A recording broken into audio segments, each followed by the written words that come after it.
So, two-player map. A cool one. One of the new ones that I don't actually see too much going on.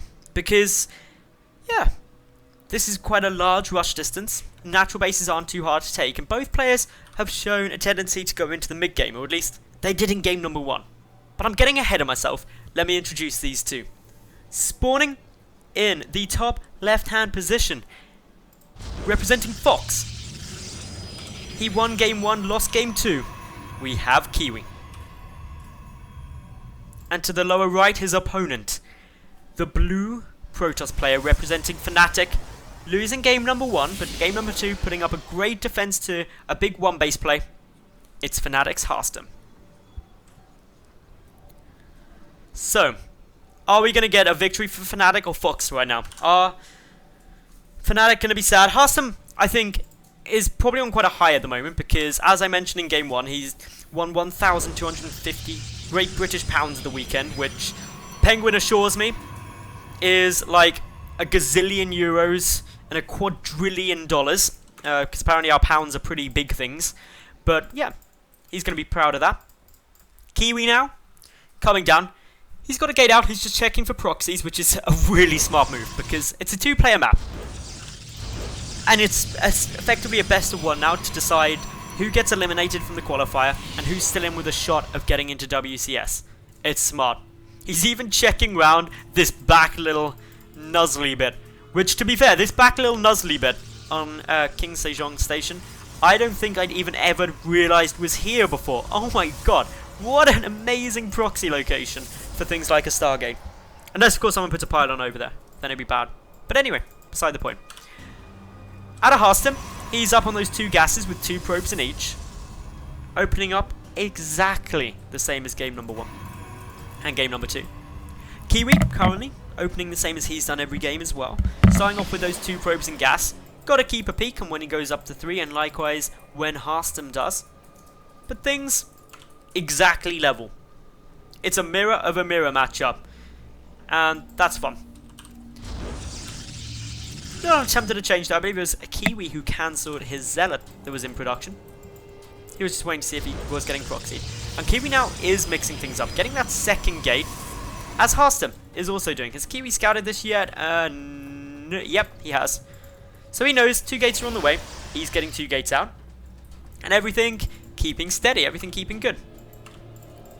So, now it is just predominantly up to micro. It's up to what they do after this, because if either player is aggressive, it is ridiculously, insanely, monumentally different in terms of, or difficult in terms of actually pressuring on, because when you both got 2 gates, if someone decides to go and attack, their opponent is going to get a couple more units out quicker due to defender's advantage. Even if there was a pylon nearby, it's just still quicker for the defending player. So, unlikely to see either try and put on pressure. They both know that their opponent has gone for the 2-gate opening. No sign of natural bases yet. Just a good little watchtower hold here from Harstem, but Kiwi managing to sneak through. This pylon could have some trickery in it. We've got the Twilight Council. And because of that Twilight Council, we could be seeing a Dark Shrine. Was that a Dark Shrine for a second? It may have been, but there's a Dark Shrine anyway. DTs are on the way out. Harstem likes his DTs though. So is he going to suspect? Is he going to predict? Will he even know? No sign of the Robotics Bay yet, out of the Fnatic player. But boom, there it is. And that is the key. The critical piece to the puzzle to defend Dark Templar is getting detection. And a robotics facility allows you to get an observer out, which is really your best bet. A third gateway coming through from Harstem as well, who has got half to 2/3 of his natural base now finished. Dark Shrines do take a while to come out, so Harstem has got ample time with this timing on his robotics facility to get out that detection and mount a good defense. Seeing Kiwi just come and poke up, he goes, yep, that is a natural base, I better take mine. But he's behind by around 80 in-game seconds. Just over a minute. And being a minute behind is very big, because that is, well, a good couple of probes. It should actually be 2 probes, if I'm thinking. Build time of probes is something you don't often check. I should know, it's like 30 seconds, I'm 90% sure. But anyway, we've got drones coming through. No, it's 17 seconds. What am I on about? 30 seconds to build a worker? My brain is broken. So yeah, 17 seconds is a good number out of 80. That gets you a good number of probes out. But DT's now coming through. Detection's there, so these DTs aren't going to do much at all. They get a Stalker, which is good, but there's still overwhelming numbers advantage here for Harstem. You hadn't even seen the Dark Shrine, you just happened to have the Observer there in case. 2 DTs going down in exchange for 2 worker kills and a Stalker. That's annoying. That's really annoying. Not because the resources lost are huge, but because of the fact that actually you've invested so much tech into getting this Dark Shrine, which sure can now be used to get Archons, but it isn't fantastic for you. So Harstem happy now. He's up in the worker count by 2. Should actually get a little bit more up because there's no one coming through there, so he should end up being up by 3, just kind of 2.8 if that was possible. And that's quite good for Harstem, who's got normal tech out in the sense of getting these Immortals and also going up into a forge for some upgrades. Kiwi needs to think how he's going to be transitioning out of this. Does he want to go for that big Zealot Archon style that he attempted in game number 1 and was very successful with? Or instead does he want to just kind of pretend this Dark Shrine wasn't a thing, and it never happened, and just tech up into Colossi? Both are viable, both are possible. Harstem's going to be happy to see that there's an Immortal there. Gets a good little read on what's coming through. Doesn't see any Archons. Observer's still sitting around here. Only the one Observer around. A lot of Protoss players will actually get a second one if they've seen DT, so the first one can be just scouting and having map presence. But Harstem, not too worried about that, using the hallucinated Phoenix instead. Upgrades are fairly similar if Harstem chrono boosts as well. It's going to be about 20-second-ish delay for him compared to Kiwi for getting the +1. But what we're getting is Harstem now going for the Immortal drops. Who's holding this watchtower? Nobody. And that means this War Prism going to sneak on by. A hallucinated Phoenix coming through for Kiwi, who is adding in his charge upgrade. And that's obviously an indicator we may be going for this charge on Archon, but in come the Immortals, getting some nice damage down. They're going to be ready to get on out, using some of that Mothership Core energy, and the War Prism gets away unscathed, just missing a little bit of shields. Harstem also discovered a pylon there, which is nice. Takes that down, going to be looking to secure up his 3rd base. He's killed 6 workers so far compared to the 2 he's lost, giving him an overall lead of 4 at the moment, or just over 4 it should be. Nice times. Hallucinated Phoenix working away at this War Prism, not really doing much, because of course hallucinations don't deal damage. But Stalkers do deal damage, so one has to be careful with that. Backing on out, this War Prism shouldn't be able to achieve too much else now that Kiwi is aware of it. But if we take a little look at what else is coming, we've got Twilight Council from Harstem, whereas Kiwi is looking to pump out charge. He's also adding in the Templar Archives. But this game, I'm really glad to see that Harstem isn't going for that kind of 2 Stargate Phoenix thing he did in game number 1. Instead, he's just playing it straight up standard, adding in his 3rd Nexus. 3rd Nexus timings are roughly the same. Harstem about 5 seconds ahead. But Harstem's up by a lot of probes. No additional probes have died, it's just that he's continuing to produce workers, which he's just rallying down to the 3rd, as opposed to Kiwi, who cut worker production, which is giving him a small lead in terms of tech, with his Robotics Bay and Twilight Count and Templar Archives coming down. Whereas Harstem, of course, he's already got his Robotics Bay out, but he doesn't have that Templar tech as of yet.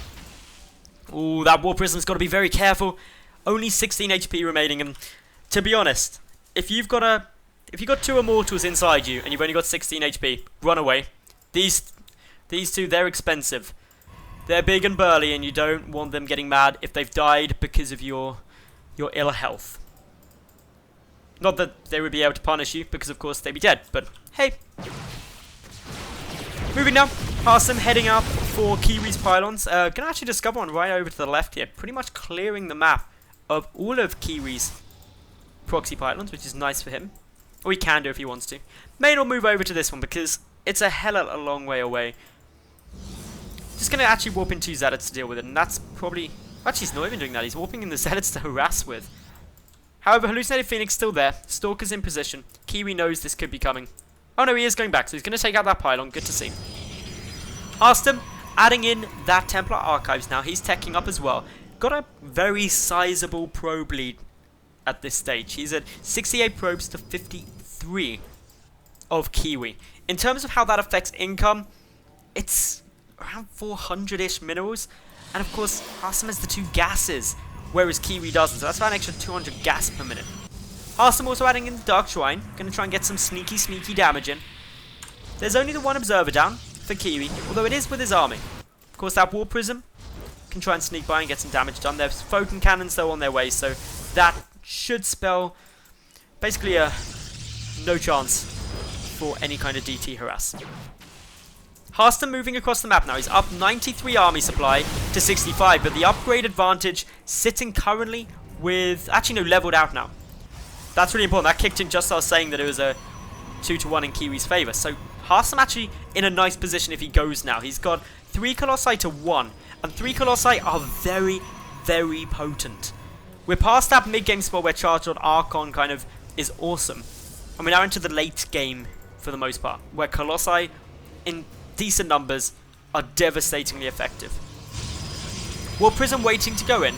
3 Stalkers as well from Kiwi's army on defensive duty as opposed to trying to do much. 1 Zealot dropped down. Harstem waiting for a couple more Zealots to try and come through. Triggers the Photon Overcharge nice and early. And the reason we see that is because Kiwi doesn't want to pull back for risk of losing this nice engagement position. If Harstem can get in here because the army was pulled back, it'd be very difficult for Kiwi to engage. Harstem's got a good number of his own Archons. He's busy getting in +3 at the same time as Kiwi. Kiwi's adding in the 2nd robotics facility though. That's going to give him a small production lead in terms of those Colossi. But remember, Harstem's already up and he's heading around the back. This is so smart. Remember, King Sejong Station has these rocks at the back. And this can catch your opponent off guard because Harstem can take those down very quickly. He's also running in with some Zealots from the side, delaying the Colossi, which is actually a massive deal. But he can't move in yet. All of the army pulled out though, and that means that Kiwi gonna have to come in to defend. Harstem does have a DT in with the mix as well though, so taking out this detection. We've got more DTs coming through as well. Where is that observer? Oh no, the observer's dead! There's no observer, for Harstem, but Kiwi does have one. Okay, I got overexcited there, but it's not there in time. The 3rd Nexus goes down. Harstem now engaging in the center, but honestly, he doesn't need to rush into this. He can take things slow because he's got a 3rd base. He's got a 4th base on his way, and he's just taken out his opponent's 3rd. Income-wise, Harstem is about to skyrocket. And there's nothing that Kiwi can do about this. If Kiwi pushes into Harstem, Harstem just wins. He's got 5 Colossi to 3. And just his army is a lot more size, but he's got 3 Archons to 2. The big power units, 5 Archons to 4. The really expensive stuff, the big damage dealers, favor Harstem. So Kiwi, while he's up in overall supply, that supply is coming from 13 Zealots. So Harstem now trying to sneak a DT through. Our detection radius of that cannon. He's going to just come and chill back here. Wait his time. Harstem though now a base up, a solid base up. About a base and a half up because obviously Kiwi's 3rd doesn't exist yet. Oh no. The debris that was taken out. This is a massive deal. There's 2 cannons there. The DTs need to be careful. They can't actually tank up these cannons easily. But the Zealots can. And once they're down, the detection's gone. Kiwi's in the middle of the map. I don't think he can get back in time to stop this. Sure, he can go with some warpins, but remember, there's only the 1 observer. Oh, no, there's a 2nd observer. Where is it? Okay, it's over at his 3rd. He needs to bring this back. Sure, the DTs are fighting off against each other, but this is a problem. Harstem's 4th base is going to be the target. But if Kiwi loses his natural, he's basically all in from this. Forward now comes Harstem. He's going to be trying to trade here. He's got a better engagement if he wants to take it. The Colossus count is sitting at 6-4 in Harstem's favour. And he's going to be taking the fight. Kiwi moving forward. Harstem losing one of his Colossi very early on, but he's just got so much stuff. Able to reflect the push. Able to defend his 4th base. And while he wasn't in a position where he could take down that natural Nexus, he's still scared Kiwi. He's picked off 5 probes. And with that, he's at 77 to 33. This is really Kiwi having to do something super aggressive. He's down so much in income, as you can see from this. But Harstem, he's also up in army supply. Going for this now, picks up one of the Colossi. He should take this fight. He's in a beautiful spot. Moving forward now, so many Archons for Harstem, but a lot not in the engagement. However, it's the Colossi. They're the big damage dealers, crushing this force now. And GG, well played. Good luck. Harstem advances into the round of 64 over Kiwi. What an amazing series, though.